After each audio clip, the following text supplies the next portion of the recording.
Hello friends, మీ అందరికీ కూడా శుభం జరగాలని కోరుకుంటూ వినాయక చవితి పర్వదినం శుభాకాంక్షలతో మరో కొత్త వీడియోతో మీ ముందుకు వచ్చేసిందండి మన ఛానల్. ఓం గం గణపతయే నమః. ఊరు వాడ పిల్ల పెద్ద తేడా లేకుండా అంగరంగ వైభవంగా ఆనందోత్సాహాలతోటి భక్తి శ్రద్ధలతో జరుపుకునే పర్వదినం ఏమిటి అంటే వినాయక చవితి పర్వదినం. పార్వతీ పరమేశ్వర్ల ముద్దుల తనయుడు ప్రథమ పూజ్యులైనటువంటి ఆ గణనాథుని పుట్టినరోజునే మనము వినాయక చవితి పర్వదినంగా జరుపుకుంటాం. ఈరోజు మనం ఈ వీడియోలో మనకి ఈ వినాయక చవితి పర్వదినం అంటేనే మనం ఎంతో ఆడంబరంగా స్వామివారిని అలంకరించుకొని ఇంట్లో ఎంతో వైభవంగా జరుపుకుంటాము. అటువంటి ఈరోజు ఎటువంటి హడావిడి లేకుండా ప్రశాంతంగా పూజ రోజు మనము పూజ చేసుకోవాలి అంటే ముందుగా మనకి ఏమి పూజా సామాగ్రి కావాలి, ముందుగా ఏమి సిద్ధం చేసుకోవాలి, పూజా సామాగ్రి ఎక్కడ వాడతాము, ఇంకా ఈరోజు తప్పకుండా 21 పత్రులతోటి పత్రి పూజ చేసుకుంటాము. ఆ పత్రులు మనకి సంస్కృతంలో ఉంటాయి. వాటిని వాడుక భాషలో ఏమంటారు, ఒకవేళ ఈ పత్రి దొరకని వాళ్ళు ఏమి చేయాలి, ఇంకా గణపతి విగ్రహం గురించి ఇంకా ఎన్నో విశేషాలు ఈ వీడియోలో చూద్దాము ఫ్రెండ్స్. ముఖ్యంగా పూజా సామాగ్రి గురించి క్లియర్గా తెలుసుకుందాము. ఆ గణనాథుని విగ్రహము, ఇది మట్టి విగ్రహము వాడాలండి. లేదు అంటే పసుపుతో చేసిన గణపతి విగ్రహం వాడాలి. ఎందుకు అంటే పర్యావరణానికి హానికి కలగకుండా ఉండడం కోసం. అయితే మనము ఎన్ని విగ్రహాలు వాడినా పసుపు గణపతిని ముద్దగా చేస్తారు కదండి, అలా చేసి తమలపాకులో పెట్టి పూజించాలి. ఎందుకంటే ముందుగా పసుపు గణపతిని పూజించినాకనే మనం విగ్రహాలని పూజిస్తాము. ఇంకా మనము ఈరోజు పసుపు గణపతిని పూజిస్తే గురుగ్రహ దోషాలు తొలగుతాయి. పసుపుతో చేసిన గణపతిని మనము అప్పటికప్పుడే చేసుకోవాలండి, ముందు రోజు చేసి పెట్టుకోవడం అలా చేసుకోకూడదు. ఇంకా మనము కొందరైతే విగ్రహాన్ని అదే రోజు పొద్దున స్నానం చేసి తెచ్చుకుంటారు, ఇంకొందరు ముందు రోజే తెచ్చుకుంటారు. అలా ముందు రోజు తీసుకొచ్చుకున్న వాళ్ళు మనకి అక్కడే కాగితం చుట్టి కానీ లేదంటే క్లాత్ కానీ చుట్టిస్తారు. అది ఉప్పదీయకుండా అలాగే తెచ్చి ఉంచుకొని మనము గణనాథుని ప్రతిష్ఠించుకుంటాం కదండి, అప్పుడే తీసి చక్కగా గంధము బొట్టులతోటి అలంకరించుకొని ప్రతిష్ఠ చేసుకోవాలి. ఆ గణనాథుని విగ్రహాలు మనకి ఎడమవైపు తొండము, కుడివైపు తొండము, మధ్యలో తొండము, ఇంకా కూర్చున్న విగ్రహాలు, నుంచున్న విగ్రహాలు ఉంటాయి. ఎక్కువగా నుంచున్న విగ్రహాలని వీధులలో పెడతారండి. మనం ఇంట్లోకి కూర్చున్న విగ్రహము ఇంకా ముఖ్యంగా శుభప్రదమని, కుడివైపు తొండం ఉన్న విగ్రహం పవిత్రమైనదిగా, సంతోషాన్ని, అదృష్టాల్ని, కోరికల్ని నెరవేర్చేదిగా మన పెద్దవాళ్ళు చెబుతారు. గణపతిని ప్రతిష్ఠించుకోవడానికి పీఠం ఒకటి కావాలి. పీఠం పైన వేసుకోవడానికి బియ్య పిండి ముగ్గు వేసుకోవడానికి కలశం ఆనవాయితీ ఉన్నవాళ్ళు కలశము అంటే కలశం చెంబు దగ్గర పెట్టుకోవాలి. స్వామివారి మండపానికి అరటి బోదలండి అటు ఇటు పెట్టుకోవడానికి, ఛత్రము అంటే గొడుగు, స్వామివారికి పైన మనము గొడుగు పెట్టుకోవడానికి. స్వామివారిని ప్రతిష్ఠించేటప్పుడు కింద బియ్యం పోస్తామండి. ఆ బియ్యం కోసము 3 లేదా 5 గుప్పిళ్ళ బియ్యము, ఇంకా అక్షింతల కోసము బియ్యము. పాలవెల్లి ఆనవాయితీ ఉండి స్వామివారిని అలంకరించుకునే వాళ్ళు పాలవెల్లి మనకు అది చక్కగా చెక్క దొరుకుతుందండి, అది తెచ్చుకోవచ్చు. ఇప్పుడు పూజా స్టోర్స్లో కూడా రకరకాలు వస్తున్నాయి. పాలవెల్లిని అలంకరించుకోవడానికి పువ్వులు, బంతి పువ్వులు, మాలలు ఇలా ఏవైనా సరేనండి. ఇంకా మనకి మామిడాకులు మరియు బంతి పువ్వులు ఏంటంటే మనకి పాలవెల్లి అలంకరణకి, స్వామివారి దగ్గరికి, ఇంకా బయట గుమ్మానికి తోరణాలు కట్టుకోవడానికి కావాలి. ఇంకా పూలమాల, స్వామివారికి అలంకరించుకోవడానికి పూలమాల, మరియు ఇంకా మనము కలశంకి పెట్టుకోవడానికి పూలమాల. కొబ్బరికాయలు, పూజ అయిన తర్వాత మనకి ఆఖరిలో కొబ్బరికాయ కొట్టి స్వామివారికి నివేదించడానికి కొబ్బరికాయ పెట్టుకునే వాళ్ళు ఇంకొక కొబ్బరికాయ, ఎక్కువ కొబ్బరికాయలు ఉంటే ఇంట్లో ఎవరైనా కొట్టడానికి కొన్ని ఉంచుకోవాలి.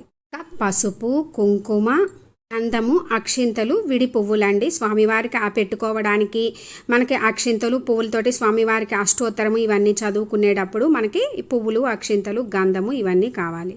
ఇంకా తమలపాకులు, ఒక్కలు, మనకి ఏంటంటే తమలపాకులు, ఒక్కలు స్వామివారి దగ్గర మనము తాంబూలం పెట్టుకోవడానికి వాటి కోసం కావాలి. కలశం మీద పెట్టుకునే వాళ్ళు కొంతమంది మామిడాకులు, తమలపాకులు ఏదైనా ఉపయోగించుకుంటారు. అందుకో అరటి పండ్లు, మనకి తమలపాకులో పెట్టుకోవడానికి అరటి పండ్లు, ఇంకా స్వామివారి దగ్గర నివేదన చేయడానికి స్వామివారికి అరటి పండ్లు ఇష్టమండి. అరటి పండ్లు తాంబూలంగా కూడా పెట్టుకుంటారు. స్వామివారికి ధూపం వేయడానికి ధూపము, అగరవత్తులు, అగ్గిపెట్టె కావాలి. ఇవి ఏంటంటే మనకి పూజ కోసం. స్వామివారికి వస్త్రం సమర్పించడానికి మనకి ఇవి పూజా స్టోర్స్లో దొరుకుతుందండి. ఇలాంటి వస్త్రము, కర్పూరము, హారతి ఇవ్వడానికి గణపతికి తప్పకుండా వస్త్రం వేస్తారండి, వస్త్రము ఉండాలి. ఇంకా జంజము, స్వామివారికి తప్పకుండా జంజం వేయాలి. మనకి ఎక్కడైనా సరే దొరుకుతుంది, సూపర్ మార్కెట్లో కూడా దొరుకుతుంది. ఇంకా దీపం వెలిగించుకోవడానికి ఆవు నెయ్యి లేదా నువ్వుల నూనె, దీపం వెలిగించుకోవడానికి వత్తులు, ఇంకా స్వామివారికి కలువ పువ్వులు కూడా పెడతారండి, కలువ పువ్వులు.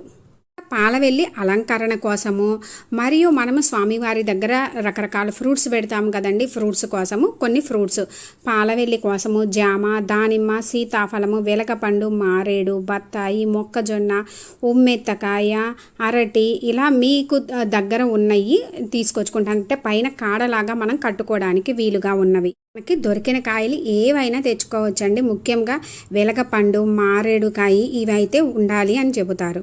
స్వామివారికి జామ పండు అంటే కూడా చాలా ప్రీతి అండి. స్వామివారికి నైవేద్యంగా బెల్లము, అటుకులు, వడపప్పు, పానకము, సలిమిడి, కుడుములు, ఉండ్రాళ్ళు, మోదకాలు, పప్పూర్ణాలు, గారెలు, పులిహోర, పాయసము, పరమాన్నము ఇలా మీ స్తోమతను బట్టి ఎన్ని రకాలైన నిండుగా పెట్టుకోవచ్చండి. ఏమీ పెట్టలేము అనుకున్నా కూడా అటుకులు, బెల్లము సమర్పించి పానకం, వడపప్పు, సల్మిడి పెట్టిన స్వామివారి అనుగ్రహం కలుగుతుంది. మీ స్తోమతను బట్టి ఎన్ని నైవేద్యాలైనా పెట్టుకోవచ్చు. స్వామివారిని అభిషేకం చేసుకోవడానికి పంచామృతాలు పాలు, పెరుగు, నెయ్యి, చక్కెర, తేనె. స్వామివారిని ప్రతిష్ఠించుకునేటప్పుడు తెల్లని వస్త్రము లేదా ఎరుపు వస్త్రం వేసుకోవచ్చండి. ఇంకా కలశం మీదకి మనకి ఎర్రటి బ్లౌజ్ పీసు. స్వామివారికి చక్కగా పంచిలాగా కూడా కడతారండి. అలా ఏదైనా కూడా తెచ్చి కట్టుకోవచ్చు. ఇంకా మనం వాడుకునే పూజా సామాగ్రి అంటే దీపానికి దీపపు కుందులు, ప్లేటు, నైవేద్యాల కోసం ఒక పెద్ద ప్లేటు, మనము షోడశోపచార పూజ అవి చేసుకునేటప్పుడు అక్షింతలు, నీళ్లు వదలడానికి ఒక ప్లేటు, ధరిణి, గంట, హారతి ఇచ్చుకోవడానికి పంచపాత్ర మరియు ఒక కలశం చెంబు. ఇంకా మనకు ఒక చెంబులో నీళ్లు ఉంటే మనకి లెగవుకోకుండా అన్ని కలుపుకోవడానికి కూడా రెడీగా ఉంటుంది కాబట్టి ఒక చెంబు, వేసుకునేది ఇలా ప్రతి ఒక్కటి కూడా మనం దగ్గర పెట్టుకొని చక్కగా గంధము బొట్లు పెట్టుకొని ఉంచుకుంటే మనకి హడావిడి కూడా లేకుండా ఉంటుంది. స్వామివారికి జిల్లేడు మాల అంటే ప్రీతి అండి. జిల్లేడు మాల చక్కగా కట్టుకొని కూడా వేసుకోవచ్చు. ముఖ్యంగా మనము వినాయక చవితి రోజు వినాయక వ్రతకల్పం బుక్ దగ్గర ఉండాలండి. అది చూస్తూనే వరుసగా మనం పూజ అంతా చేసుకుంటాము వ్రత కథ చదువుకోవడానికి. మనకి వినాయక చవితి రోజు స్వామివారికి 21 పత్రులతోటి పత్రి పూజ చేస్తాము. ఒక్కొక్కటి పేరు చదువుతూ ఆ ఒక్కొక్క ఆకు సమర్పిస్తాము అన్నమాట. స్వామివారికి ఒక్కొక్క పత్రి సమర్పిస్తాము. అవి ఏమిటో ఇప్పుడు చూద్దాము. మాచీ పత్రము అంటే మాచీపత్రి ఆకు చామంతి జాతికి చెందినది. ఇవి ఆకులు సువాసనాభరితంగా ఉంటాయి. ఇక బృహతి పత్రం వాకుడాకు, ఇది గుండ్రంగా ఉంటాయి. బిల్వపత్రం మారేడు, ఇది మనందరికీ తెలిసిందే, శివునికి ఎంతో ప్రీతికరమైనది. ఇంకా దూర్వాపత్రము అంటే గరిక, స్వామివారికి గరిక లేని పూజ సంపూర్ణము కాదు, తప్పకుండా గరిక ఉండాలి. ఇంకా దత్తూర పత్రము అంటే ఉమ్మెత్త ఆకు. ఇక బదరీ పత్రము రేగు ఆకు. ఇక అపమార్గ పత్రము ఉత్తరేణి ఆకు. తులసి పత్రం అంటే తులసి ఆకు మనందరికీ తెలిసిందే. మనకి తులసి ఆకుని ఒక్క వినాయక చవితి రోజే స్వామివారికి సమర్పిస్తాం. మిగిలిన ఎప్పుడూ కూడా తులసి దగ్గర వారి దగ్గర తులసి ఉంచకూడదు అని చెబుతారు. చూత పత్రం అంటే మనందరికీ తెలిసిందే మామిడాకు. కరవీర పత్రం అంటే గన్నేరు మనందరికీ తెలిసే, ఎక్కడ పడితే అక్కడ కూడా దొరుకుతుంది. విష్ణుకాంత పత్రం విష్ణుకాంతపు ఆకు, నీలం తెలుపు పువ్వులు ఉంటాయండి ఈ మొక్కకి. దాడిమి పత్రం దానిమ్మ ఆకు, మనకి ఎక్కడ పడితే అక్కడ దొరుకుతుంది. దేవదారు పత్రం దేవదారు ఆకు అంటే దేవతలకు ఎంతో ఇష్టమైనదట. ఇది ఎంతో ఎత్తు ఉంటుంది. ఈ కొమ్మతోటి చెక్కిన విగ్రహాలు సహజత్వంగా ఉంటాయి. మరువక పత్రం మర్వం ఆకు అండి, పువ్వులలో మనకి సువాసన కోసం వాడతారు. సింధువార పత్రం వావిడాకు. జాజి పత్రం జాజి పువ్వు ఆకు అంటే మల్లి జాతికి చెందింది, సుగంధభరితంగా ఉంటుంది. గండలి పత్రము ఏనుగు చెవి ఆకు. సెమీ పత్రము జమ్మి ఆకు, మనకి జమ్మి చెట్టుకి పూజ కూడా చేస్తూ ఉంటారు. అశ్వత్థ పత్రం రాకి ఆకు అంటే రావి చెట్టు ఆకు అన్నమాట. మనకి రావి చెట్టు మనందరికీ తెలిసిందే, మనము పూజిస్తాము కూడా.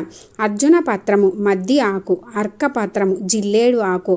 జిల్లేడు స్వామివారికి ఎంతో ప్రీతిపాత్రమైనది. ఈ జిల్లేడు ఆకు పువ్వు సమర్పించినా మంచిది. 21 పత్రులతోటి మనము పూజిస్తాం. మనకి తెలుగులో ఏమంటారు క్లియర్గా తెలిసింది కదా ఫ్రెండ్స్. కొన్ని ప్రాంతాల్లో స్టేట్స్లో ఉన్న వాళ్ళకి ఏమవుతుందంటే మనకి ఈ అన్ని రకాలు దొరకవు. దొరకని వాళ్ళు దొరికినవి కొన్ని ఉంటాయి కదండి, 9, 11 అలా రకాలు తెచ్చుకోవచ్చు. ఇప్పుడు మనకి ఈజీగా దొరికేవి కొన్ని ఉన్నాయి.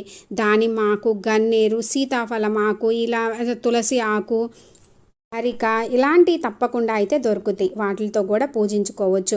లేదు అనుకుంటే గరిక మాత్రమే తెచ్చుకొని ఒక్కొక్క గరిక సమర్పిస్తూ 21 పత్రాల పేర్లు చదువుకోవచ్చు. ఇంకా అది కూడా దొరకని వాళ్ళు అక్షింతలతో సమర్పిస్తూ కూడా చదువుకోవచ్చు. కానీ తప్పకుండా అయితే ఈరోజు 21 పత్రి పేర్లు చదువుతూ పూజించాలి. 21 పత్రులతోటి ఈరోజు స్వామివారిని పూజిస్తే సకల సంపదలు, అష్టైశ్వర్యాలు, కార్యసిద్ధి జరుగుతుంది. ఇంట్లో స్వామివారిని పూజించి పత్రి సమర్పించి ఆ గాలి పీల్చడం వలన ఆయుర్వేద గుణాలు ఎన్నో మనకు అందుతాయి. ప్రతి పత్రి కూడా ఎంతో విలువగలది. ఎన్నో ఔషధ గుణాలు ఉన్నాయి. మనకి నదులు, కాలువలు, చెరువులు వీటిల్లో ఎందుకు నిమజ్జనం చేస్తాము అంటే ఆ వర్షాల వల్ల కానీ కొన్ని మనం ఏ పడితే అవి వేస్తూ ఉండడం వల్ల కానీ నీరు కలుషితం అవుతుంది. వీటిని శుభ్రం చేయడానికి 21 పత్రాలతో చేసిన పత్రియే మనకి సమాధానం. ఎందుకంటే స్వామివారిని 1, 3, 5, 9, 11 ఇలా రోజులు ఉంచుకొని పూజ చేస్తారు. అలా చేసి మట్టి విగ్రహాలను కూడా నదుల్లో, చెరువుల్లో, బావుల్లో నిమజ్జనం చేస్తాము. ఆ నీటిలో కలిపిన మట్టి 21 రకాల పత్రి కలిసి ఈ పత్రుల్లో ఉన్న ఔషధ గుణాలన్నీ కూడా అంటే ఆల్కలాయిడ్స్ని ఆ జలంలోకి వదిలేస్తాయి. అవి బ్యాక్టీరియాలను నిర్మూలించి జలాల్లో ఆక్సిజన్ శాతాన్ని పెంచుతాయి. అసలు ఇది వినాయక నిమజ్జనం వెనుక ఉండే పర్యావరణ సంరక్షణ అన్నమాట. అందుకే మట్టి విగ్రహాలని లేదా పసుపు గణపతి అంటే పసుపుతో చేసిన విగ్రహాలని వాడాలి. కలర్స్ వేసినవి అలాంటివి వాడకుండా ఉంటే మనము తప్పకుండా మన పర్యావరణాన్ని లేదా మనం పీల్చే గాలిని అది కూడా కలుషితం కాకుండా ఉంటుంది. పూజలైన గణనాథుని పూజించుకునే వినాయక చవితి పర్వదినం రోజు మనము పూజ చేసుకోవడానికి ఏమేమి పూజ సామాగ్రి కావాలి మీకు క్లియర్గా అర్థమైందని అనుకుంటున్నాను ఫ్రెండ్స్. నా ఈ వీడియో మీకు కొంచెమైనా యూజ్ అయినట్లు అనిపిస్తే లైక్ చేయండి, షేర్ చేయండి, కామెంట్ చేయండి, సబ్స్క్రైబ్ చేసుకోండి. పక్కనే ఉన్న బెల్ ఐకాన్ క్లిక్ చేసినట్లయితే నేను అప్లోడ్ చేసిన ప్రతి వీడియో కూడా మీకు నోటిఫికేషన్ వస్తుంది ఫ్రెండ్స్. వినాయక చవితి పూజా విధానము, పాలవెల్లి ఎలా కట్టుకోవాలి ఇవన్నీ కూడా క్లియర్గా నేను అప్లోడ్ చేసిన వీడియోస్ ఉన్నాయి ఫ్రెండ్స్. అవన్నీ కూడా ఎండ్ స్క్రీన్స్లో డిస్క్రిప్షన్లో ఇస్తాను. మీకు ఇంట్రెస్ట్ ఉంటే విజిట్ చేయండి. ఉన్న విఘ్నాలను అన్నింటినీ తొలగించే ఆ గణనాథుని పుట్టినరోజైన వినాయక చవితి పర్వదినం రోజు భక్తి శ్రద్ధలతో ఆ గణనాథుని పూజించుకొని ఆ గణనాథుని అనుగ్రహంతో మీకు అన్నింటా విజయం చేకూరాలని కోరుకుంటున్నాను ఫ్రెండ్స్. బోలో గణేష్ మహారాజ్కి జై. Thanks for watching.